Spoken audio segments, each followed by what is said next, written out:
okay? So good morning, Sandy Galef. It is Sunday, what is today? 19th, I March think. 19th, 2023. And thank you for allowing me to interview you. Do you give me permission to record? Yes. Thank you. So first, I read a little bit about you, Sandy. I'm in awe of your life's work so far. I don't know how you did it, but if you can just um, start from, I think, when did you come to Ossining? Well, we moved to Ossining. We were living at that point in Eastchester on Garth Road, and we were looking for houses, and we kept going north. And we had a friend that had just bought, we went to White Plains High School, my husband and I, and we had a friend from high school who bought a house in Ossining and up on the hill, and we all of a sudden discovered the Hudson River. And then we saw the new library, which is not there anymore. Right. But the new library, and that kind of sold us on that. So we started looking for houses in 1969. No, it's 1968. Uh-huh. We started looking for houses, and we found one actually at Christmas time, the house that I'm in now. So, yeah, and I've been here ever since. That's awesome. Since 1969. Wow. So when you came to Ossining, what were you doing for an occupation, if anything, at that point? Well, I had been teaching down in Virginia in a little red schoolhouse, kind of a country schoolhouse. Mm-hmm. And then I'd been teaching in Scarsdale, not a country schoolhouse. And then, so I had been teaching. And when I was having my first child, Greg, when women were pregnant, it wasn't as though they really wanted you in the classroom. Mm-hmm. I think that was the period of time where they didn't want to talk about babies, how they're born, and they assumed that women were sick. You know, it was that period of time. And so I started tutoring when I was living on Garth Road. And then when I came up here, I was still tutoring, and some of my students came up to Ossining. But that didn't work out too well, babies. And then I had another child. It was very hard to work as a mom around tutoring. I love tutoring. I love the one-on-one with kids. But my kids, I had to have to get a babysitter. They didn't nap at the right time. You know, nothing. It was very complicated. So I stopped working. And I had stopped working until I became Westchester County legislator in 1980, but I was totally involved in volunteer groups. I was a trustee on the Ossining Library Board. I worked with the Youth Employment Service with Emily Sharrock. Oh, okay. Mm-hmm. Remind me again how you were related to Emily Sharrock? My great aunt. Your great aunt. Mm-hmm. And she was at the high school. She was kind of a monitor at the high school with the kids coming in and out. She knew all the kids. And what we were trying to do is get students part-time jobs, some at IBM, but some, mowing lawns or doing leaves or whatever it was, and giving training to young people. So that was a lot of fun. I love working with Emily. And I became president of the United Way of Northern Westchester and League of Women Voters, co-chair in Briarcliff Ossining, and I was on the daycare council and did a whole bunch of other things. So I was really, really busy, and then raising my two kids at the same time and trying to make it all work, and it did. And then the first time I ran for office was in 1979. My husband had been a Westchester County legislator before me, and he had run in 1975. I don't know what caused him to run, but we were both from White Plains High School, and we both had run for office in the high school and in college. So it was just in our DNA, I guess. And so he had run first, and he beat an incumbent, and all of a sudden Steve Galef was a county legislator for 4 years, and then that didn't work out too well with his law practice. He spent too much time. He really loved doing that. So in government, and that's what happens. You get very engaged in government. And so he decided not to run, and I didn't automatically decide to run, but I was starting to get pressure from the political leaders, and ended up running and thinking, oh, well, if I don't enjoy this, because it was a negative. I'd been a teacher before, and at that point, teachers were real positive. It was great to be a teacher. But to be in political life was not a positive. So I didn't know whether I would enjoy it or not, and whether I'd run again. But obviously, I did. It was totally taken to the whole issue of when I was with United Way, I was asking the County Board of Legislators for money all the time, for different causes. And then I said, well, if I'm at the county board, I can help to get that money directed to good causes. Yeah. And so, it dawned on me that to be there is even more important than being the advocate on the outside, right. if you want to do it. So, right. That's what encouraged me to stay. I could, I felt like I was doing a good thing for many, many not-for-profits and organizations, as well as passing laws that protected people, helped people, and then individually working with individuals on their problems and trying to help them get through whatever it was. So, I think government is a great place to be. That is so inspiring. I have a few things to go back to. One is just being a woman with kids. Well, mine are not babies anymore, but just how were you able to balance being a mom and wife and a figure in the community doing so much? That was really hard, particularly the first year in the summer when my kids weren't in school. I think my kids were 6 and 8 when I ran. It was 7 and 9. I mean, they were 2 years apart. So, but I remember that first summer, it was like, oh, my kids are home. Because, with school, I could kind of work it out. I would spend, most of my time at the county during the day, and I'd try to get home, when they were home from school. There were some days that I couldn't. We might have a night meeting or whatever, and I couldn't. My husband would try to be there. We tried to cover each other, obviously. But there were times when it was very frustrating. And, I remember my daughter calling me up and saying, Mom, I don't have any pencils for school. Can you get pencils on the way? Pick them up on the way home. And I'm in the middle of a debate at the county, and we had a phone on my desk. I was minority leader at that point, and he had a phone on my desk, and I pick up the phone, and it is my daughter looking for pencils. And you're not a perfect mom, and in the sense that you're not there every moment. You're not.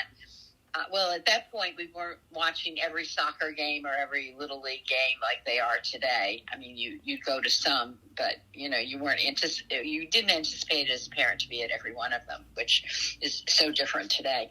So I missed a number of games and whatever with my kids. But in the long run, I think they really understood government. And they understood what their mom and dad had done in the community. And it was a little hard for them because my son wrote an article, I think it was called the Children of Politicians Are Victims of Society or something like that. And it was all about, we had car tops during that period of time, these big things on top of your car with my name on it. And if he wanted to take the car, he had to take the car top. So if you can imagine along Ossining, on the roads around the Ossining schools, you'd have a car there with a big car top sign, wow. And everybody knew it was Greg Galef or Galef. And then there were nights when, the male members of the board would say, "Oh, Sandy, go home. You got to cook for your family." And I just kind of, say, "Oh, I think I'm just going to pick up McDonald's on the way home." Actually, my kids love McDonald's, so, it's okay, not okay to eat all the time. But, so things were different for them. But, they realized they met a lot of wonderful people. When they were thinking about college, there were so many networks that we had with different people, for college applications. And at that point, they were taking a lot more references and so on. My son is on the school board, so obviously it rubbed off on him. And my daughter is assistant DA in Westchester, so she's a public attorney in that sense, and head of economic crime, so she's going after the people that steal from their families and bosses and so on. And I think it's part of their life. So I think in the long run, sometimes in the short term, they say, I remember my daughter saying, "Oh, we have all these people in the house," because I'd use my house as campaign headquarters. "And we have all these people in the house. I can't take a shower and run downstairs and be all wet and everything else because there are all these people here." Mm-hmm. And then, at that point, you say, "Oh my goodness, the next campaign, we are having a campaign headquarters somewhere else." Yeah. So you adjust. And, it was always an adjustment, actually, whether you balance. Steve is a lawyer. He had a lot of dinners in the city. He wanted his wife to come with him. And so, I couldn't do this meeting or that meeting.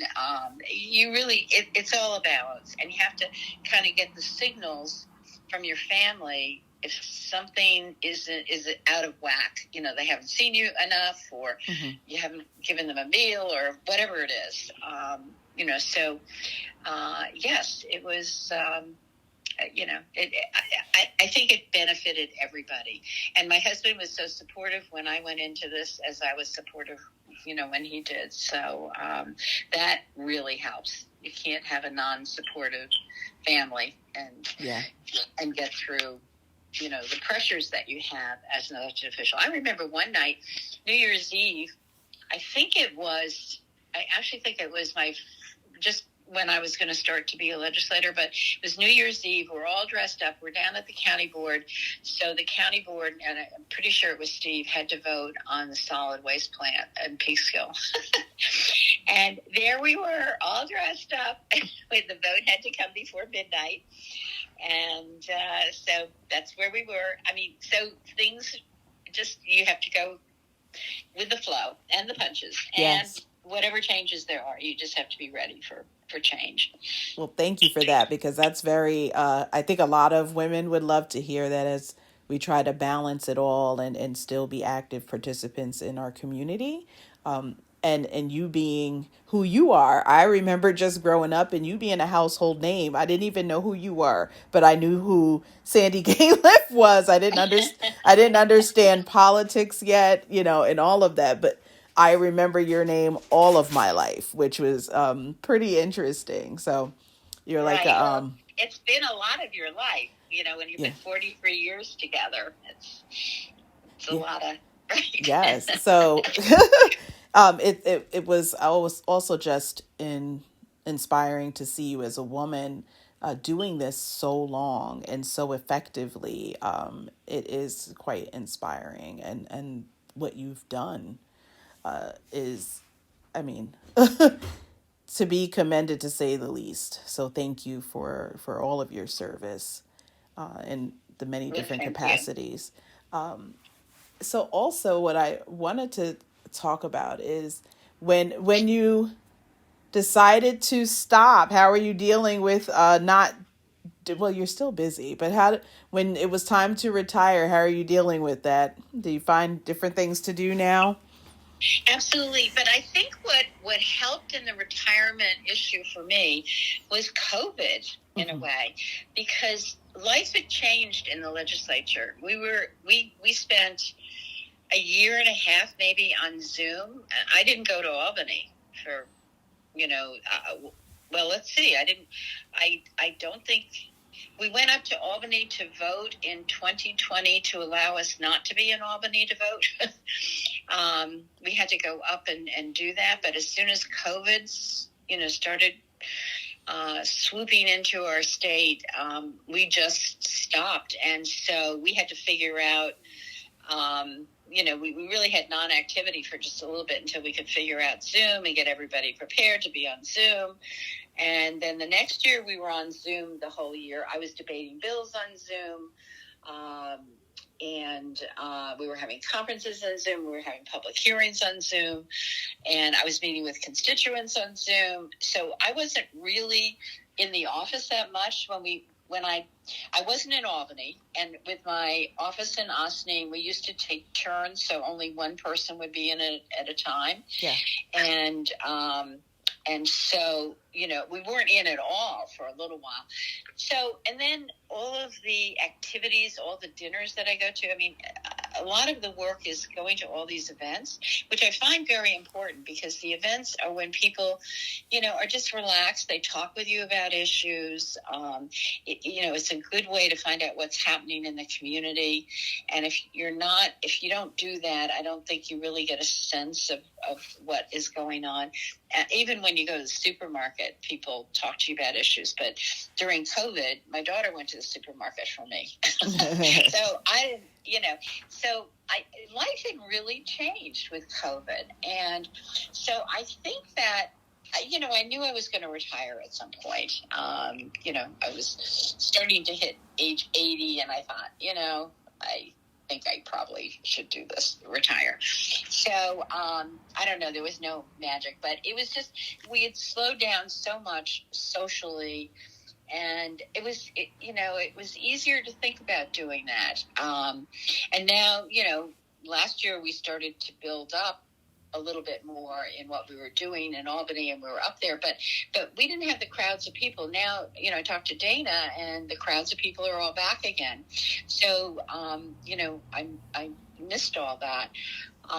So now the positive side is I can travel anytime I want to, because before that I couldn't travel between January and end of June, pretty much. I never could travel like an Easter vacation. You could never. So we had to do family trips before we started in January. It was usually during the Christmas holiday, which is more expensive than any other time, or it had to be in the fall, but it couldn't be in the fall when you're running for office. So it was every other fall. So now I'm very free to be able to travel. I'm actually. This next weekend, I'll be in Washington, D.C. at a foreign policy seminar.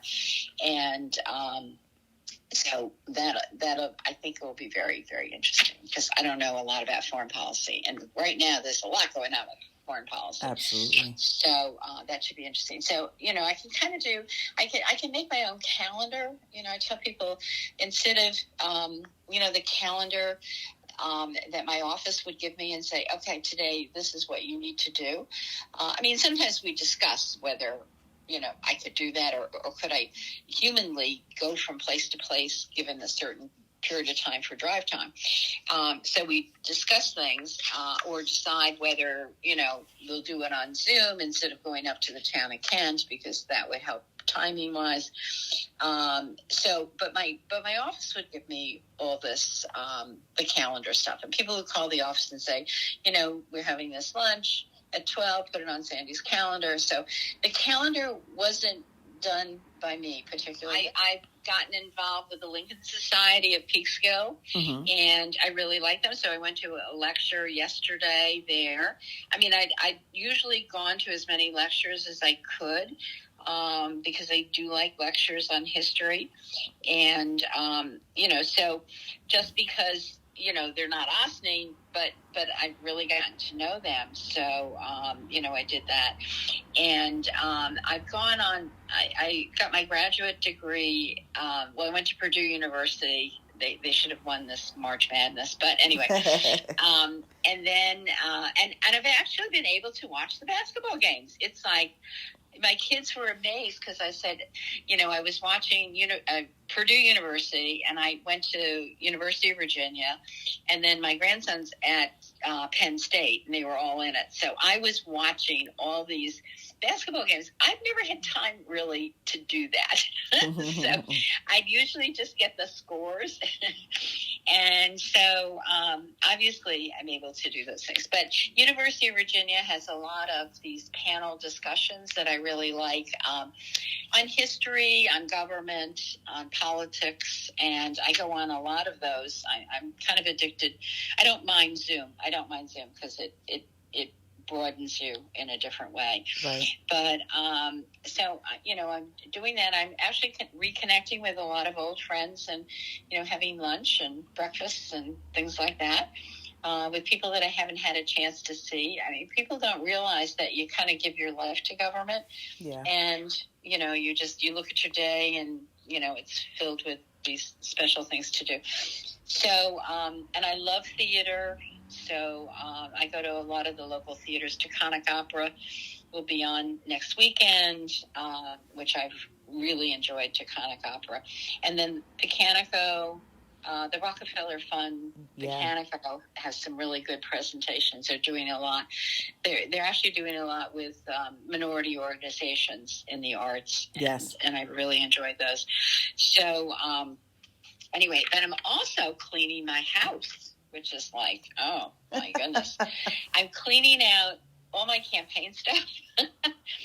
And I have bumper stickers. I have lawn signs. I have all this. I have all every campaign. I have a folder for everything that happened in the campaign.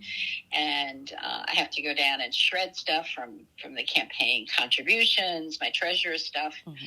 I have to shred all that. There's a lot of work to be done. And I couldn't do it before because I really couldn't signal to anybody in the sanitation world that I was leaving, because I figured if they saw all my lawn signs out front, they'll know that I'm not running again. Right.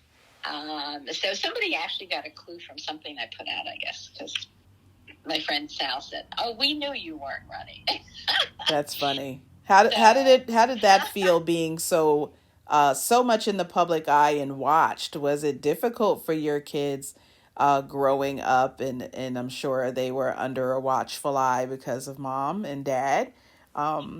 Yeah, it was hard for them. And I remember in high school, when you have your graduation parties and stuff like that, we said, we had a lot of rules for our kids. And we said, you can have a graduation party here, but it's going to be like hot dogs, hamburgers during the day, and so they couldn't do, we had to, you have to leave, you just know if you do something wrong, it's going to be on the front page of the paper. And so, and they kind of always knew that. Gwen, my daughter, was always a designated driver. She never drank, and she was a designated driver. And everybody loved it because she was the designated driver. And we loved it too. So, but in high school, it was probably hard because people would say to them, "Oh, is your mom so-and-so?" And Gwen, my daughter, still gets that with the DA's office. People will say, is your mom, whatever. Right. So, or they've read an article in the paper and they'll go to her. So, yeah, it's been, I think they've gotten used to it as they grew up. It was probably harder when they were smaller. Mm-hmm. Did they get any benefits from it? Who knows? I don't know. But anyway, but, people, like you, or people that were in the schools would know the name. Yes. And they would say something. But they were, fortunately, they were themselves really good students and never had really any problems. So it was good. There were a couple of glitches, but to be expected. We're all human, right? Absolutely. Yes. Well, Sandy, I thank you so much for making yourself available at the last moment, for your life's work to our community, and just being you. It's been a pleasure to get to know you a little better over the last couple of years in my new capacity. Right. We're doing a great job. I'm on most of the Sing Sing when you're on something, I'm on there a lot. Yeah, you are. I know. So thank you for that. But just thank you for your body of work. Just thank you for everything that you've done. Thank you, Joyce.